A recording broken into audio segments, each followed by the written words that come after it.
Good morning from the west coast of the USA, and good afternoon to our friends in the embattled regions of Ukraine. I'm Craig Falkenhagen, longtime donor and supporter of Mercy Corps, and I'd like to welcome you to our Ukraine War 1-year anniversary webinar. Today, we bring together a distinguished panel of speakers who have been on the ground in Ukraine since the Russian invasion in 2022.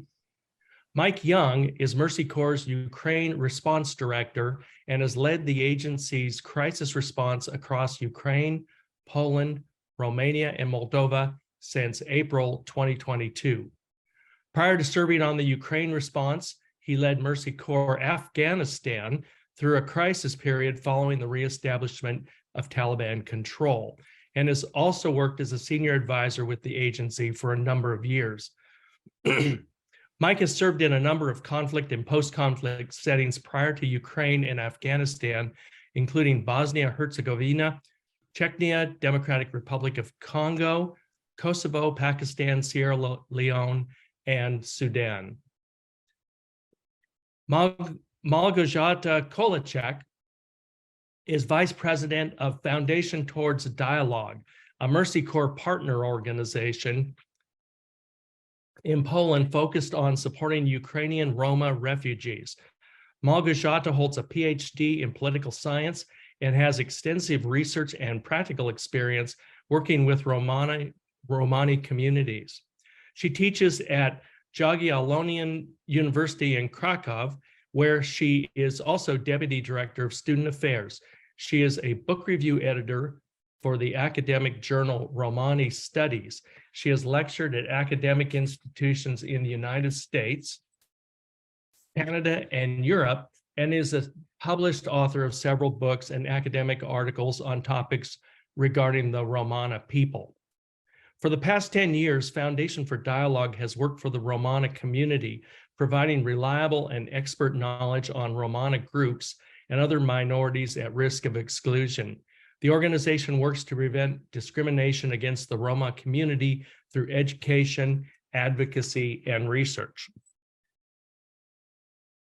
Vasil Malikov is a senior social worker and caseworker at Alliance Global, a Mercy Corps partner organization that advocates human rights, strengthens organizational and leadership capacity, and develops services for LGBTQI communities in Ukraine. Originally from Kharkiv, Vasil is a local LGBTQI activist with a PhD in history and has worked at Alliance Global since 2019.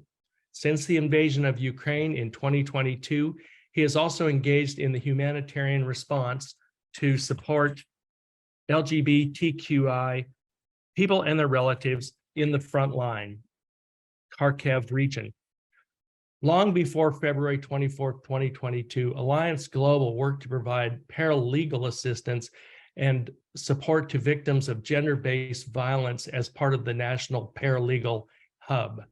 In 2022, in partnership with Mercy Corps, the organization continued to host educational events for the LGBTQI community, drive advocacy efforts to overcome legislative barriers to LGBTQI people, launched a powerful humanitarian support program for LGBTQI people and their families, and opened 4 shelters for IDPs and others affected by the war. Our conversation today will be moderated by Jeremy Snyder, Vice President of High Impact Philanthropy Team at Mercy Corps. Jeremy has been with Mercy Corps for over 13 years. At this point, I will hand things off to Jeremy, who will moderate today's discussion. Great, thank you, Craig. So good to have you on here. I know when we talk about Mercy Corps' ability to jump in and respond to crisis like what happened in the spring of 2022, it's often we're so reliant on our partners that are quick to respond and quick to partner with us. And Craig, you and Sally have been with Mercy Corps for so long, so I'm so thrilled to have you kicking us off here today. Thank you. And thank you to all supporters we have on the call here. As we know, the situation in Ukraine unfolded really quickly, and Mercy Corps' ability to be there is in large part due to so many of you on this call. starting back in 2014, after the Russian invasion of Ukraine, the annexation of Crimea, Mercy Corps originally launched programs in the east of Ukraine, primarily focused on emergency cash, food and water distribution, and restoring water damaged homes, as well as providing small business development grants to people on the ground. Mercy Corps left Ukraine and wrapped up our program originally in 2017, and then it re-entered in April of 2022. As we think about what it meant for Mercy Corps to go back on the ground in Ukraine, we knew that this response was going to need to be led by local partners on the ground who knew the communities, knew the needs, knew exactly how to get access and where the most vulnerable populations are. So we're so excited to have Gosha and Vasil with us on this call. Their partnerships are really at the heart of Mercy Corps' work here. And so I'm really thrilled to have them on the call, and so much support and appreciation for taking out your busy times in the space you are. You guys are operating in one of the most complicated contexts around the world right now, and it's taking time out to join us for this call today. We're so appreciative of that.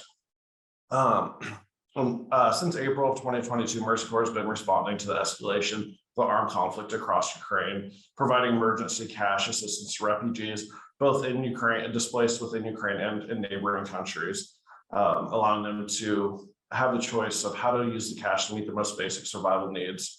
We've also focused on funding local organizations that know their community best, such as Gosha and Vasil's organization, to meet the most urgent needs, meet people where they're at with what they need. Local organizations supported by Mercy Corps have organized evacuations for vulnerable people, transported life-saving hospital supplies from bordering countries into Ukraine, distributed food and hygiene kits, and provided psychosocial care for traumatized children and parents. Mercy Corps also supported organizations to set up hotlines and websites to source and file trusted information for Ukraine refugees and third country nationals crossing into neighboring countries, such as how to access legal service and shelters and other services. So we're going to dive into some questions for Mike, Vasil, and Gosha here. And please, the chat bar is open. If you have questions, please submit them. We'll have a full Q&A towards the end, but if you have questions that come up while we're speaking, feel free to submit them and we'll get to them as soon as we can. So with that, let's go ahead and kick things off. I want to start, Mike, with you. And as we start, if you guys could just introduce yourself a little bit about where you're at in the context you're sitting. I know, Mike, you're in Kyiv right now. If you can give a little context about what it's like on the ground there, kind of what Mercy Corps, what our partner organizations are looking at as far as safety and security on the ground in the middle of a context like this. It's not often that we are in the heart of this level of conflict. Mercy Corps usually responds post-conflict. So I'd love to hear a little bit about that, just for some context for us all. And then if you can talk about what kind of a high-level overview of what Mercy Corps has been focused on the last year and how the responses had to evolve since the start of the war. Sure, Jeremy, thanks. Hello, everyone from Kyiv. I'm here in Mercy Corps' hub office in Kyiv, which we're really lucky to have because it is an actual old-fashioned fortress. So quite safe, thankfully. So maybe we could start by reminding ourselves of some of the really kind of headline basic statistics around the humanitarian situation in Ukraine and neighboring countries. So broadly, the UN classifies around about 17.7 million, so almost 18 million people as being in what they call humanitarian need, right? That means people need assistance of some kind. Their coping strategies have run out or are running out, and they need aid, whether that's cash assistance, or whether that's psychosocial support, or just a warm place to live, right, and access to food. So almost 18 million people in acute need, right? Of that, around 34.4 million people have been forced from their homes by the war, right? So they're either refugees, which means they've crossed an international border, for example, to Poland, where Gosha's organization works, and Poland hosts the largest number of Ukrainian refugees still of all the neighboring countries. There are about 8 million Ukrainian refugees still in Europe. There are about 5.5 million Ukrainians displaced from their homes still inside Ukraine's borders, right? So within the country. The economy has been hit very badly. There's been a 30% contraction in GDP across the past 12 months. Obviously, massive infrastructure damage. I'm sure everybody follows the news and sees how the aerial attacks, for example, often target power infrastructure, which has obviously a very important, very devastating knock-on effect, particularly in winter. So, and also, 18,000 plus civilian casualties, right, just since the full-scale invasion in February. So just to kind of give you an illustration, a comparison, right? If you look at the period from 2014, right, when Russia first annexed Crimea and started conflict in the east of the country in Ukraine, about 10,000 people from 2014 to February were civilian casualties. Just in the last year alone, a further 18,000 people. And that is absolutely an underestimate.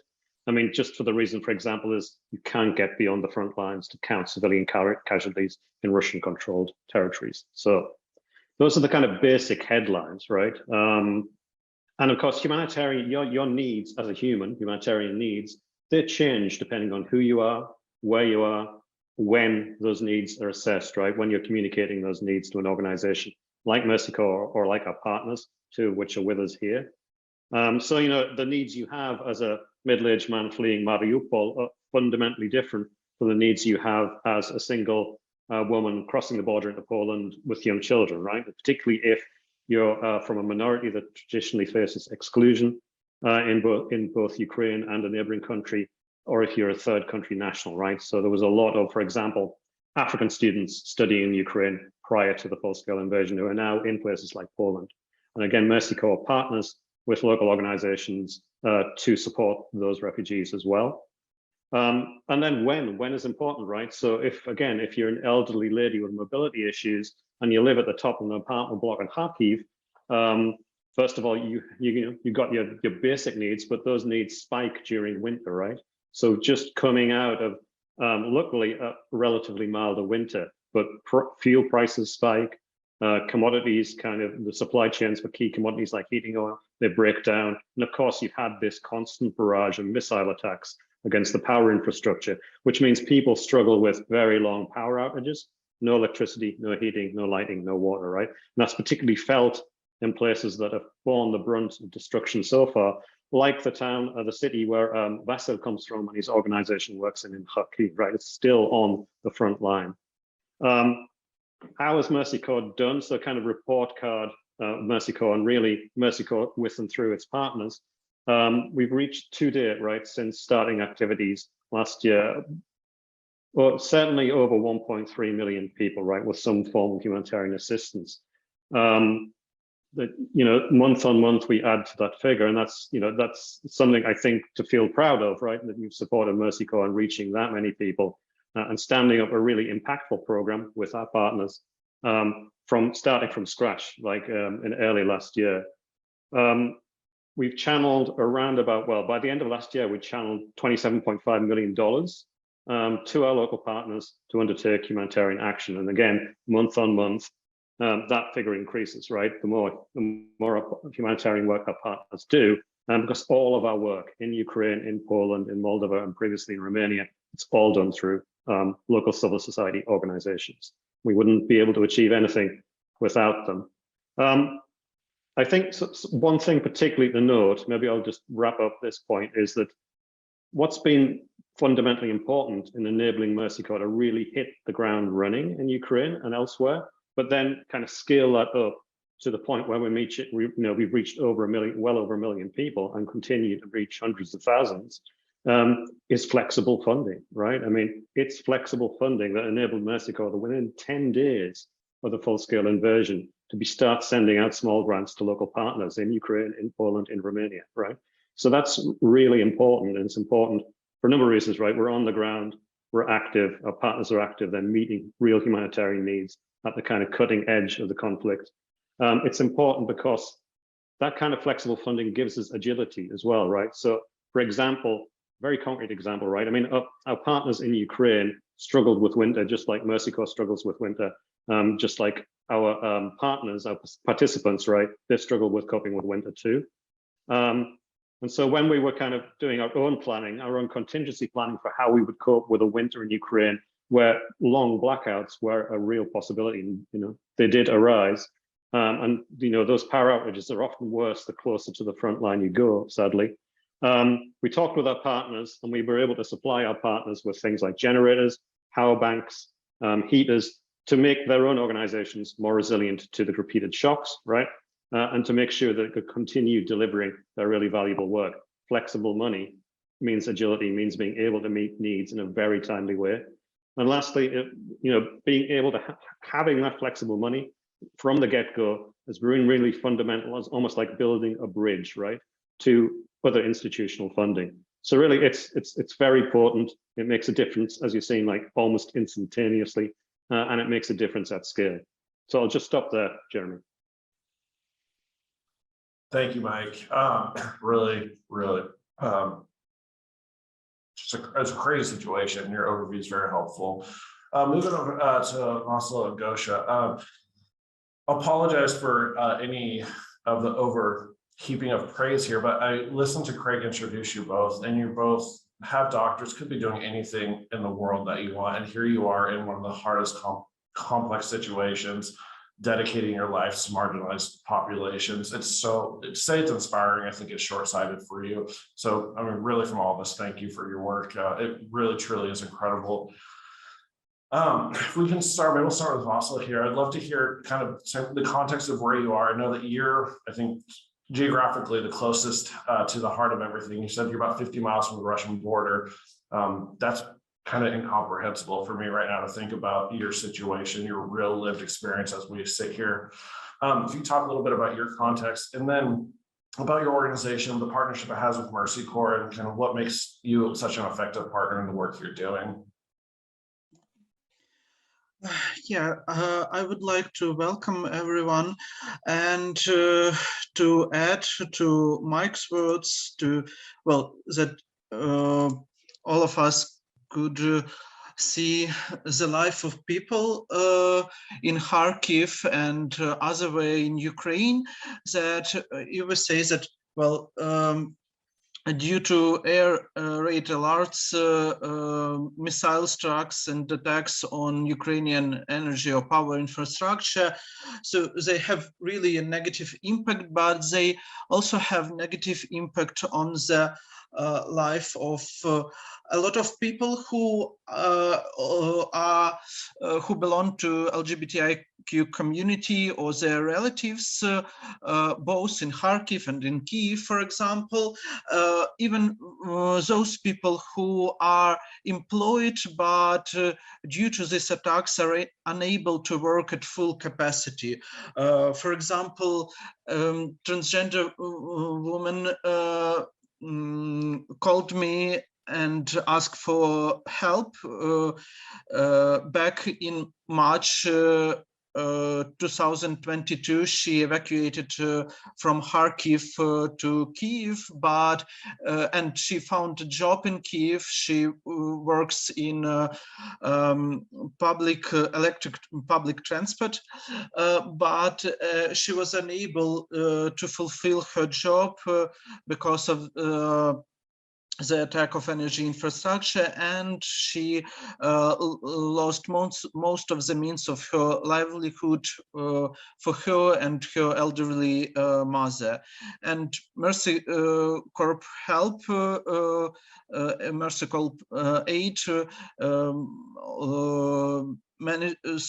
with the help of Mercy Corps, she managed to overcome this period when she had no means for her and her mother. Or another example, a gay couple who stayed in Kharkiv, who since late February 2022, but lost all the means of their livelihood. And the mother of one of the partners became seriously ill. They also addressed for the Mercy Corps aid, and it helped them to cover some medical expenses, and Alliance Global also additionally provided some means of care for the bedridden patient. And they are really grateful for for the help, because it also made them to overcome the hardest period of their life and for their mother to recover. Yeah, so and as for the strengths of our organizations that help us to bring emergency response, I would say that first and foremost, Alliance Global was created and is created and managed directly by LGBTIQ communities, and we understand the needs of our communities and how to work most effectively with our people. We have been focused on the progress and consolidation of LGBTIQ community.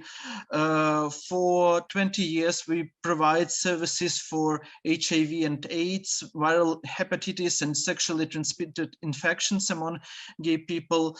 And we also provide protection of human rights and promote the reduction of homo, bi, and transphobia in Ukrainian society. We work both at the national level and in many regions of Ukraine locally, like here in Kharkiv.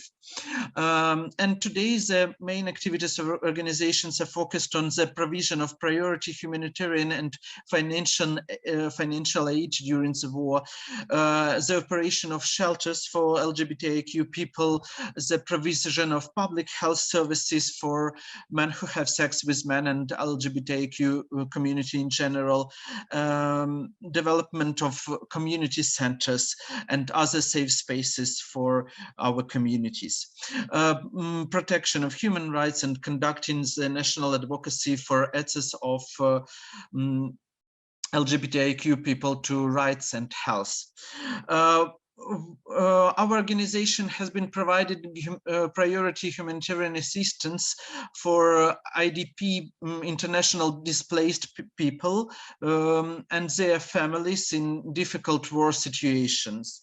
And since December 2022, in cooperation with Mercy Corps, our organization has provided monetary assistance to more than 2,000 households of our LGBTIQ communities and their relatives.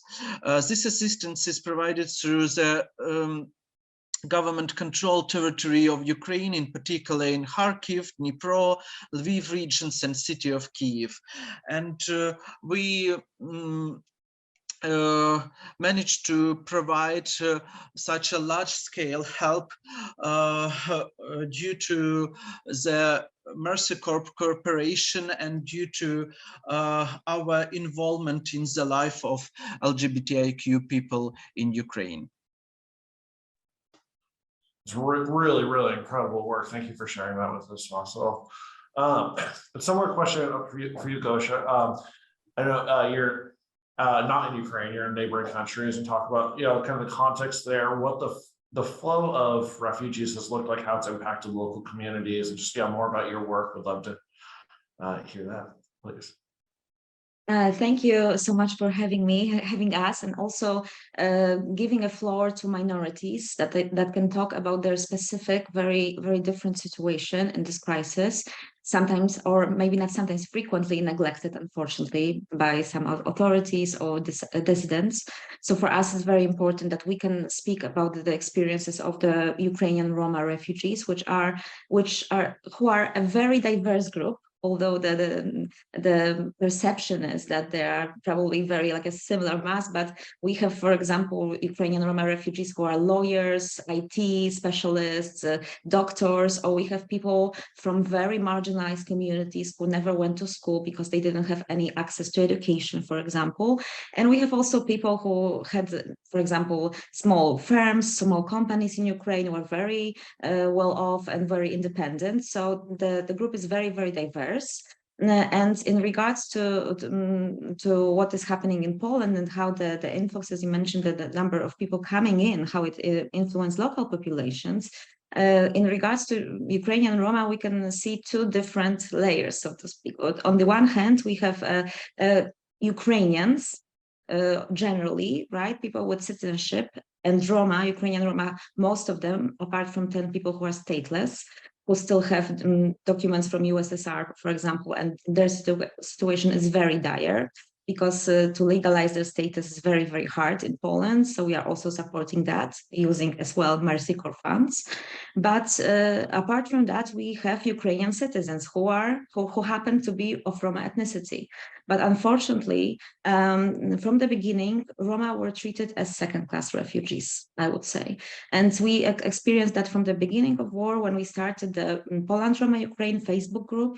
We were like a informal organization, trying to connect many different people from academia, from activist circles, from Poland and from Europe, that we knew, Roma and non-Roma, because we're a Romani organization, the only one in the Warsaw. So we kind of thought, when the war started, that we will be helping refugees generally, right? Because of course we are a NGO, that's our mission. We want to help people, we want to make people closer, and we are promoting intercultural dialogue. So so this particular crisis is very, very important for us to be helpful. But very, very quickly we realized that Roma are treated totally differently than other groups. As well, very similarly, for example, to what Mike already said about non-white Ukrainians or non-white citizens of the third country nationals that were in Ukraine where the war broke. We started totally without any funds.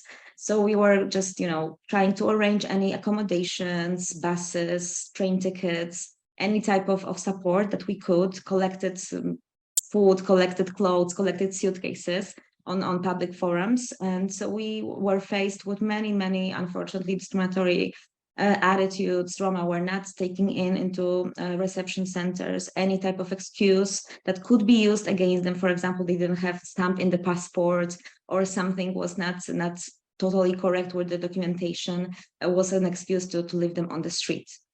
In February and March, where it was super, super cold in Poland. And Mercy Corps actually was one of the first organizations that reached out to us. And the case of Ukrainian Roma in Poland, and the support that we are getting from Mercy Corps being one of the most important partners, and one of the partners that I think understands us the most as well, and our unique situation, was that really, when we are looking at Ukrainian Roma, was the fact that that when the influx was coming in April 2022, European Commission assessed that around 100,000 Roma from Ukraine flew from war. And generally in Ukraine, there is about 400,000, 500,000 Roma, which are actually divided into 15 different groups with different dialects of Romani language, with different socioeconomic situation, with different traditions, different cultures.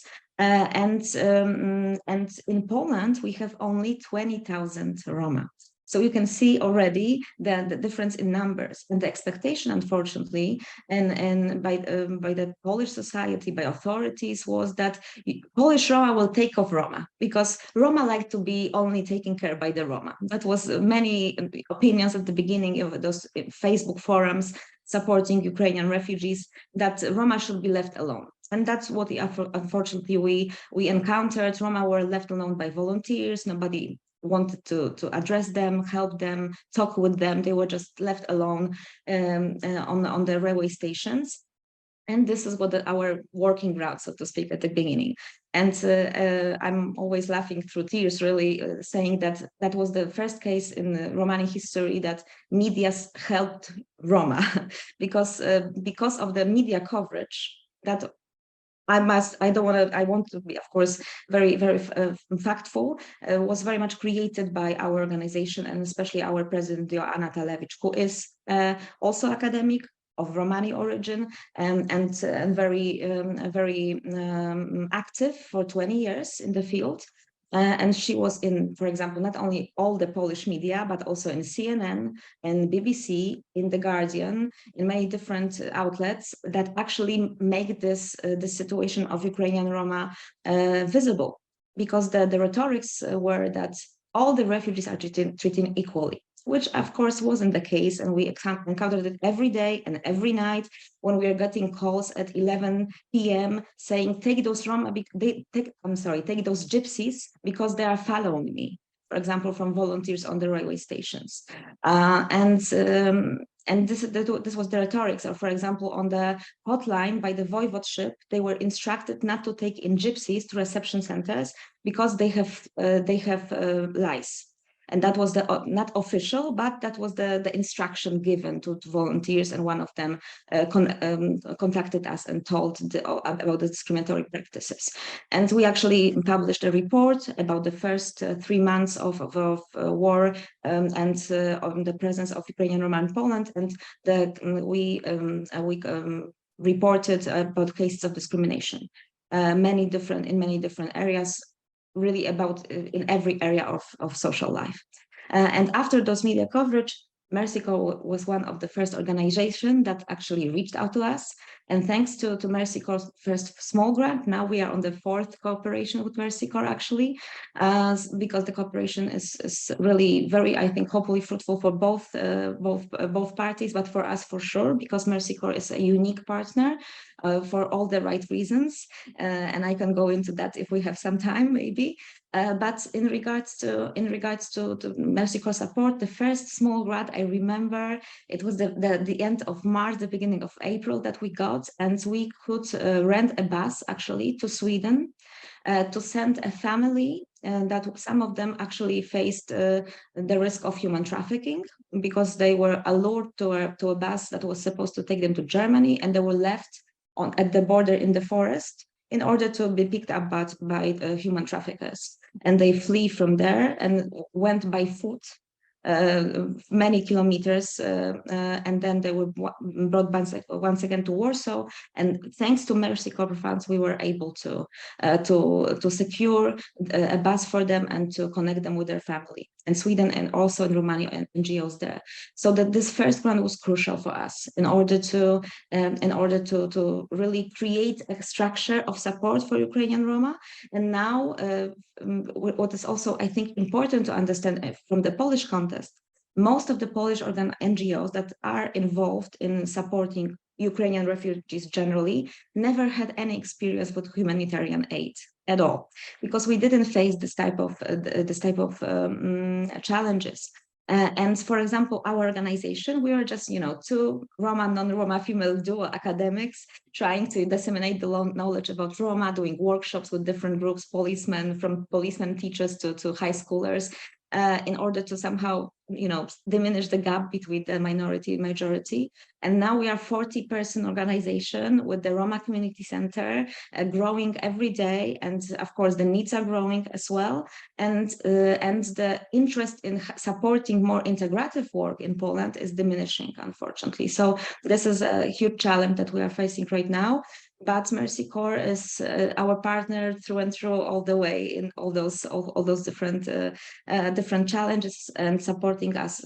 Even this I think invitation to be here is one of those helping hands in order for us to have some floor to even discuss the unique situation of minority refugees. Thank you, Gosh. I don't know. I'm so torn between like being heartbroken, hearing what you're saying, and so inspired by the work you're doing. I think you provided a lot more context for your work and what the Roma community is going through than any of us had any idea of. That's incredibly powerful. So thank you for your work. Give you a little break to catch your breath here. Move maybe back to Vasil for a minute. As we think through, the invasion war is entering its second year with not really an end in sight yet. What do you see as the biggest challenges that you'll be facing coming up in the coming weeks, months, hopefully not years?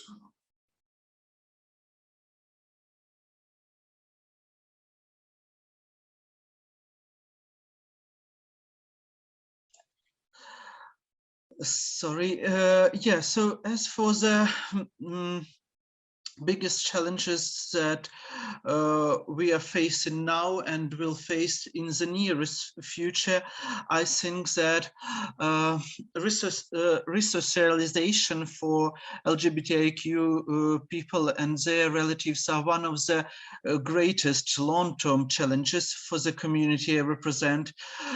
We also see another emerging challenge, which is multiple health issues the members of LGBTI community face.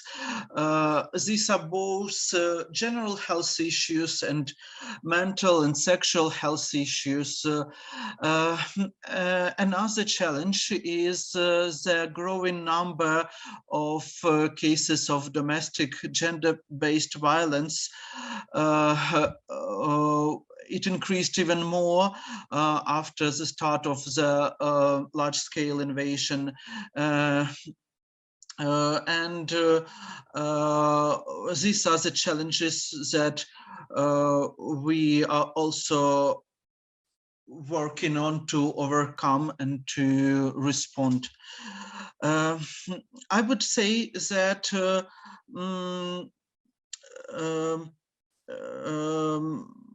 since the start of the large-scale Russian military invasion, LGBTI communities in Ukraine became even more vulnerable than before. As LGBTIQ people are very closed and hard to reach community for either governmental support or for international humanitarian aid, some of them hesitate and afraid to ask for help, even in their time of great need. Some of LGBTIQ people can't rely on support of their families because their relatives might not accept their sexual orientation or gender identity. One of the challenges is to develop some specific approaches at social work and assistance with LGBTIQ communities. For example, LGBTI people are willing to trust and accept help from their equals, other LGBTIQ people. So we provide social work peer-to-peer as something that is necessary for them. And really, the development of such kind of social work is a constant effort for us. Yeah, so these are the challenges that we face and that we try to respond. Yeah, those are some very, very big challenges you're all facing. There's some really good questions starting to flow in. I'm going to get to a couple of them now, then keep hearing about challenges. There's one I want to step back for a little bit. Question on how we select our partners, particularly with the Roma communities and the LGBTQI communities. I remember within that first 24 hours of Mercy Corps deciding to respond, some of the conversations happening around, like, we know we're really uniquely positioned due to these massive cash distribution programs, really traditional emergency response, but the conversations that were really the focal point of Mercy Corps those early days is, who are the populations that are not going to be part of the very large scale responses? Where are the holes? Where are the gaps going to be? And how do we make sure that those populations, those communities are getting the resources they need? And so immediately, before we had any staff on the ground, before we had any program, maybe even before we decided to respond, started working networks from when we were there in 2014, 2017 to say, all right, where do you see the gaps? Where do we see the most marginalized populations that are going to likely be missed or ignored? And so those were the very, very first conversations we were having around a Ukrainian response. And so that, again, that comes to, having partners on the ground, reaching back to when we were there previously, partners we've worked with in other contexts, and really letting the local communities, drive, dictate, and know what the needs were, not trying to make decisions from the West, but really letting the communities there tell us what was needed and who was being forgotten. So that's kind of where that how that process started. But that was really day one of prioritization for Mercy Corps. So continuing with the challenges we're facing coming up, Mike, if you can give a little bit of what you see from Mercy Corps', overall response, where you see the biggest challenges in the coming months, that'd be fantastic. Yeah, so I mean, obviously, both within Ukraine and as you just heard from Gosha, right, humanitarian needs will remain vast, essentially. They're vast, they're complex, they're acute, they're not going to go away, sadly. So we'll continue to sustain a large-scale humanitarian assistance program, right? And that primarily, particularly in Ukraine, means cash assistance, multi-purpose cash assistance to the most vulnerable, right? So we have a targeting methodology that allows us to be assured we're reaching the really most extremely vulnerable people in Ukraine. Plus, we work with our partners in Poland and elsewhere so that we both understand the needs of those communities and make sure that we're working with partners to meet them. I think there are two things I'd like to highlight in terms of challenges now and for the future, right? So challenge number one is one of the things that often gets lost around Ukraine and the humanitarian responses, right? There's a huge humanitarian response in Ukraine. It reaches millions of people. Like I think about 16 million people reached so far. However, that is primarily in areas of Ukraine held by the Ukrainian government, right? There are 4 million people behind the front lines, and hardly any humanitarian assistance gets through to them. And their humanitarian needs and their human rights issues are dire, right? So Mercy Corps is right now engaged in a big advocacy campaign to try and get the same kind of multilateral attention from the UN and others on getting access across the front lines into Russian occupied territory to meet humanitarian needs in the same way as the grain deal right now is making sure that we're shipping Ukrainian grain and other food commodities out, both to help the Ukrainian economy, but also help assuage global hunger crisis, right? So that's a big thing for Mercy Corps right now. It's a big struggle. Second thing is, I mean, we're a humanitarian mission, right? We provide humanitarian assistance, life-saving aid. As people are displaced, obviously they want to rebuild their lives, right? So you'll have people who've been displaced 2 or 3 times, and most of our Ukrainian staff are all displaced, right? 2 times, 3 times. But particularly you'd have a kind of a mass exodus of business people, right? From the east and from behind the front lines to the west of Ukraine. So we're starting up a pilot program, again, thanks to flexible private money, we were able to start up a pilot program to look at, alongside meeting humanitarian needs, how do we help people rebuild their lives, right? Rebuild their livelihoods. And how do we do it in a way that makes them resilient to a protracted crisis, a protracted war? So we're doing that in Lviv, we're doing that in Poltava and areas around Kharkiv. And it really is just building some impact and building some evidence so that we can build a second kind of component, the second half of the house, which is economic livelihoods, right?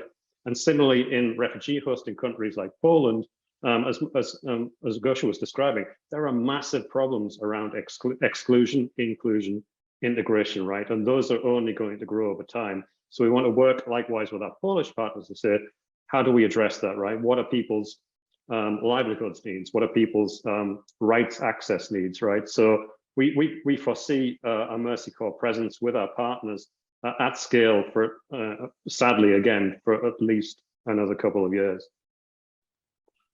Thank you. My quick follow-up question on that, just from the kind of the size, scope, scale of our partnerships. And we talk about Alliance Global and Gosha's Foundation here. How many other partners are we working with? I know the bulk of our response is partner-led, but I don't quite know the entire scale of what that looks like.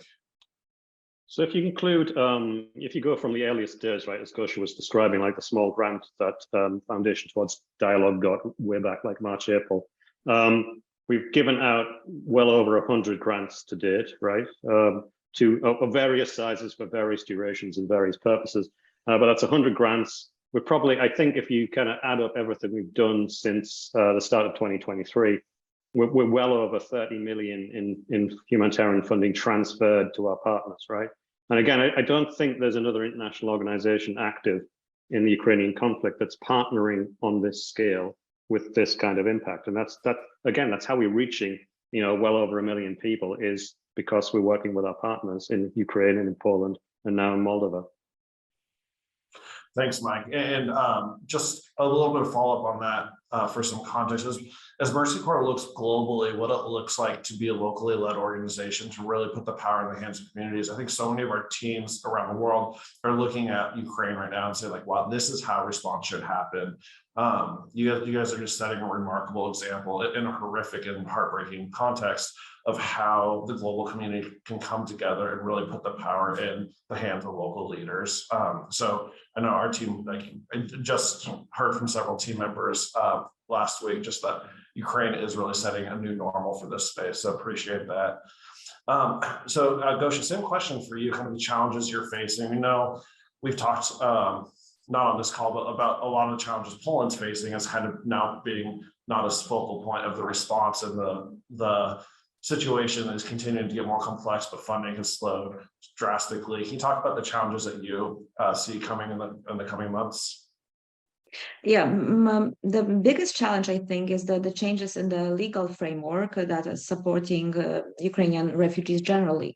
First of all, from March, Ukrainian refugees who are in residential centers governed either by the city or voivodeships, especially in Warsaw and also in some places in Krakow and other bigger cities, they have to pay for their stay in those centers. And please believe me if I tell you that those centers are not even 1 star or any good quality. There are very old buildings with mold, sometimes with many different constructional problems, but they are available. They were available on short notice. It could be adapted.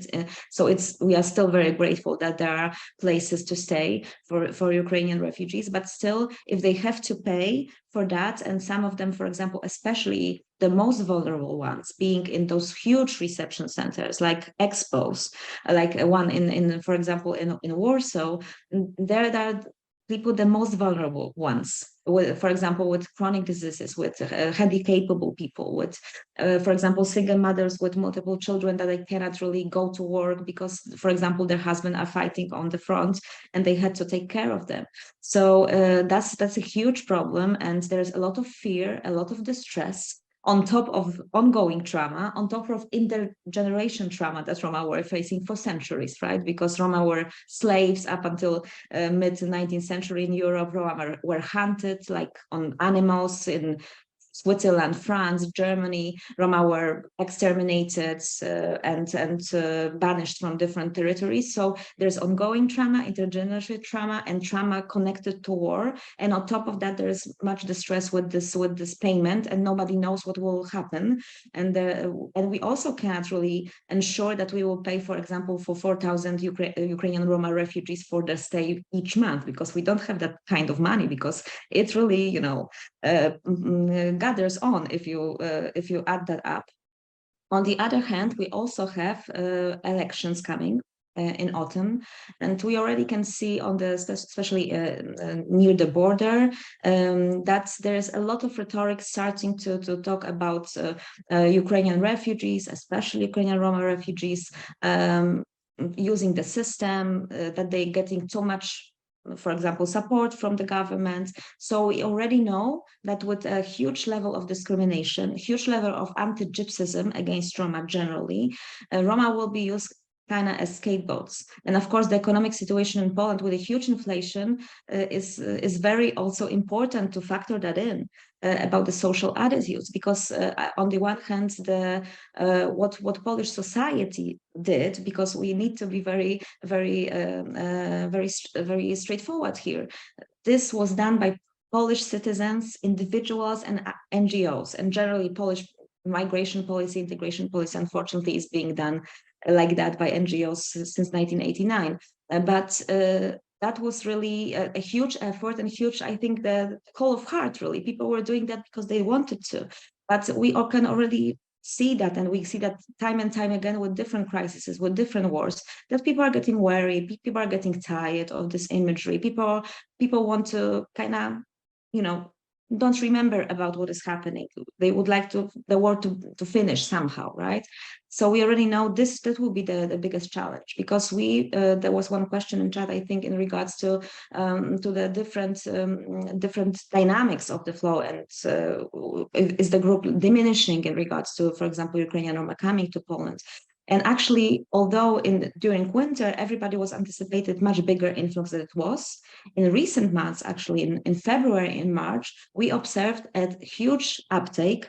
It was very much connected with the anniversary of the beginning of war. Many people were terrified that there will be some type of attack, and many Roma as well. So, for example, during 1 week, I sent abroad, because I was buying tickets for them, for example, around 200 people just in 1 week, because the number of people coming in was so huge that every day, it is assessed right now that around 2,000 people are coming every day to Przemyśl, which is close to the border to Medyka. And now in Przemyśl, for example, in regards to the Ukrainian Roma, this is a huge as well challenge generally, because there is no residential center for refugees. There is only a reception center for 2-3 days. And for example, in December, because we are always going to Przemyśl, we have monitoring mobile team going there and trying to talk with international NGOs, but most of all with local authorities. There was about 200 Roma, mostly women and children, sleeping on the railway station on carton boards. In December, they were refused to go to the special rooms for mother children. They were refused to get food.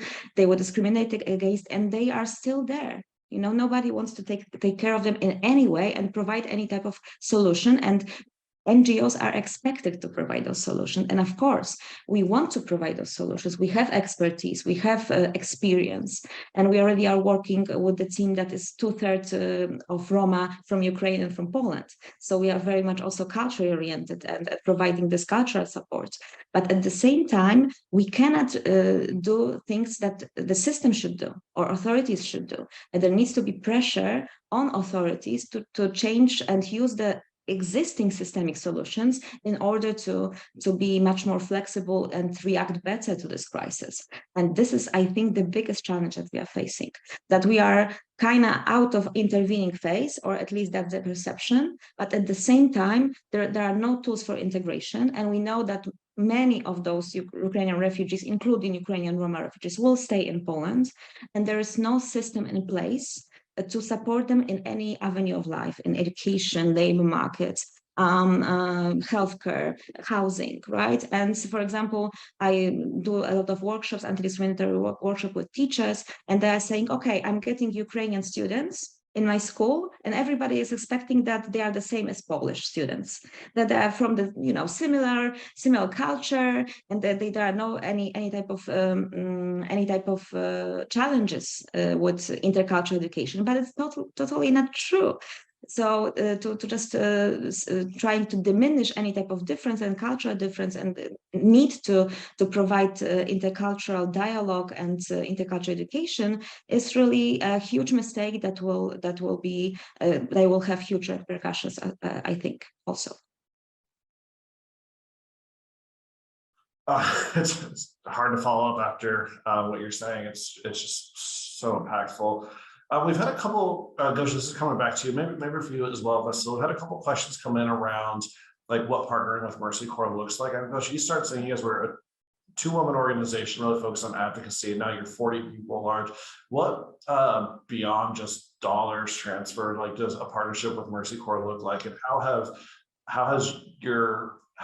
the two of you grown into 40 people managed to take on so much capacity in such a really short window? I think we'd love to hear a little bit about that. And the same question for you, Vasil, if you have any insight into that partnership. Yeah, I think that one of the most precious and most important outcomes for the humanitarian aid Alliance Global with our partners like Mercy Corps provide to local communities are that LGBTIQ people themselves become or develop their own response to humanitarian crisis, so that they in the last year I see the evidence that LGBTIQ community cohesion grows, and that LGBTIQ people try to help others from their communities and to their friends and relatives and general population to overcome all the hardships of war and crisis. And I think this is the most valuable, because LGBTIQ people also become volunteering. They help us to spread information. They're willing to help other people with the resources they have. And personally, for me, it helps to stay vivid, to stay optimistic, and to continue the work we have with our partners.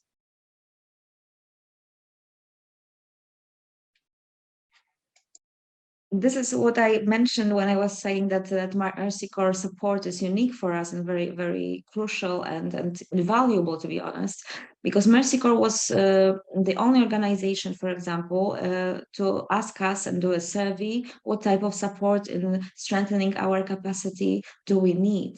What type of attention do we need? What type of trainings? What type of mentorships, for example, coaching? This was the only organization that took the time to listen to us, to create opportunities, not only to provide us with this type of capacity building support and policy development, because, for example, for us, small organization, and I can say for many, because I hear this time and time again in different meetings, that many organizations were very small and drastically, rapidly become bigger. And apart from providing like ongoing support, intervening support, social cultural support, we also had to, manage the growing team, manage the weariness, organize psychosocial support, not only for refugees, but also for our team as well, thinking about well-being, because this work is very, very difficult. Thinking about the place that we were going to build this type of support.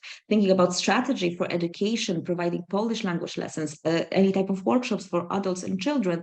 So it was going on at the same time, so many different things coming our way, and this type of attention and this type of thoughtfulness, I would say, towards our needs and lacks that we have was invaluable, I must say, because, for example, in many different grants, we have to fill in due diligence forms. For you, probably it's something usual. For us, it was totally new. That somebody is expecting from us, I don't know, the whistleblower policies or HR management policies or any type of policies. We never had any policy because we didn't need to have this type of policies. We're just following Polish law in certain areas, and that was enough. This type of support is crucial in order to somehow not feel that you are drowning all the time, and that you are not really capable of providing support that you need to provide because you're the only one on the ground in this particular city and you have to do that. So this is what and not only the people that are in Mercy Corps that we are cooperating with in Poland Partnership, they are not only empathetic, but also przede wszystkim, I'm starting to talk in Polish, talking about Poland, but mainly also very qualified. They know about Roma people. They want to learn. They organize at the beginning when we didn't start the partnership like on long term. We met several times for a few hours in order to describe the situation of Roma community, the challenges, the successes, the gaps that needs to be provided. So I think in creating the response, Mercy Corps not only thinks about people that are supporting Ukrainian refugees and wants to provide them with the best support and help they could, and also they want to get to know the situation. They are really looking into it in a very in-depth way. So I think in order to think about any type of support and creating strategies, this type of approach seems natural, but unfortunately not everybody has this type of attitude. So for us, that was crucial, especially with the community that is so much misunderstood, the most marginalized and the biggest minority in Europe, because it's about 12 million Roma in Europe. That is not really a well-known fact, with so many, as I mentioned already, extermination in their past and present. And this type of in-depth tension and wanting to get to know the community and intricacies regarding supporting them is, as I mentioned, really, you cannot really you cannot really put the price on it. Really, it's the only way to do this, but very, very seldom the way taken actually in those crises, I think. Thank you, thank you, thank you. I know we're right at time and I want to respect everyone's time. So I do want to give each of you though 30 seconds, whatever final thoughts message you have. We've got a large number of partners on the call here. Really the floor is yours. So Mike, if you want to start there, and we'll kind of work our way around. And then, yeah, go ahead. Oh, thanks, Jeremy. I mean, just to stress again, I mean, the needs do not go away. In some ways, they only grow larger. I mean, you hear what Gosh is saying around the needs just of one excluded community in Poland, right? Magnify that 100 times. It's not going to go away. They're going to continue to grow. So we depend upon essentially your continued support for us and our partners to continue to do our work. So thank you for your engagement so far, and just a plea not to turn away, really. And in particular, I think for me at least, looking across the whole response, which is 3-4 countries, there is a particular need. I feel confident of sustaining resources for action in Ukraine, continuing to work with Alliance Global and our other partners there.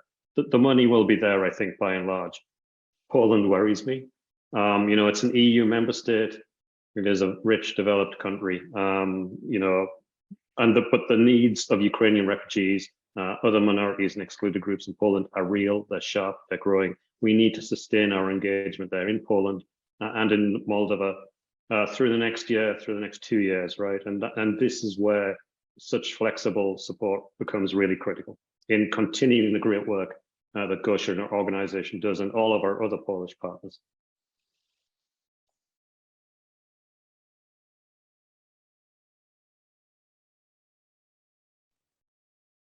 Vasa, would you like to have your closing remarks?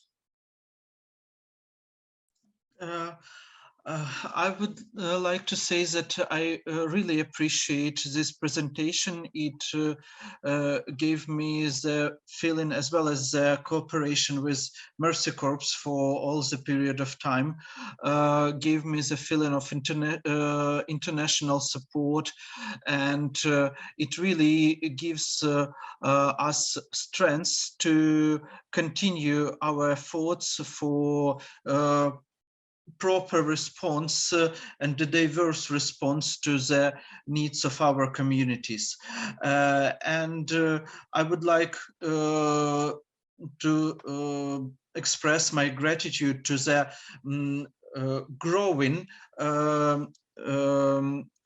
support of international community that is provided by international organizations like Mercy Corps.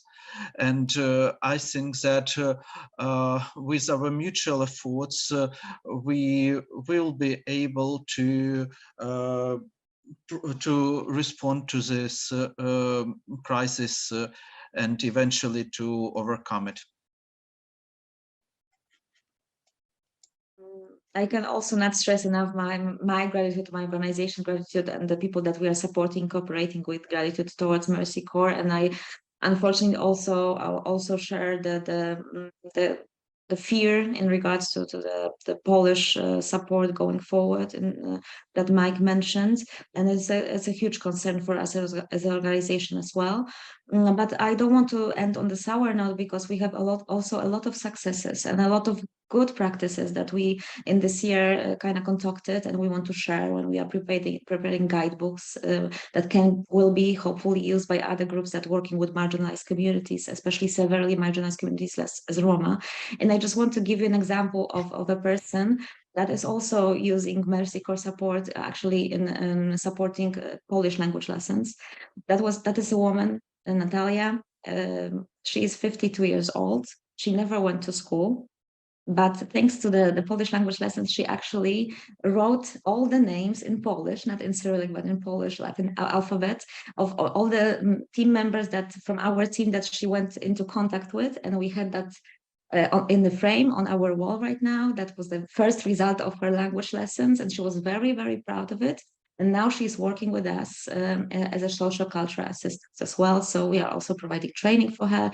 And I think this type of for us, it is unique that we can also hire Roma people who are capable, who can take a responsibility for the community, who have many talents, but nobody wants to give them a chance. And thanks to such support, we can professionalize them, give them education, sometimes or trainings that they need, but they give us their talents and their capabilities in order to support their own community. So the sense of being proud is very, very pride is very, very important. And they are also Ukrainians and Roma, and very proud of that as well. So thank you once again. Well, I'd like to add my own thanks to Jeremy and our distinguished panel, Mike, Małgorzata, and Vasil. It's heartening to learn about the tremendous collaboration between Mercy Corps and organizations like Alliance Global and Foundation Towards Dialogue. Thank you all for the noble work that you're doing in Ukraine. And thanks to our audience for your participation and interest. And this concludes our webcast.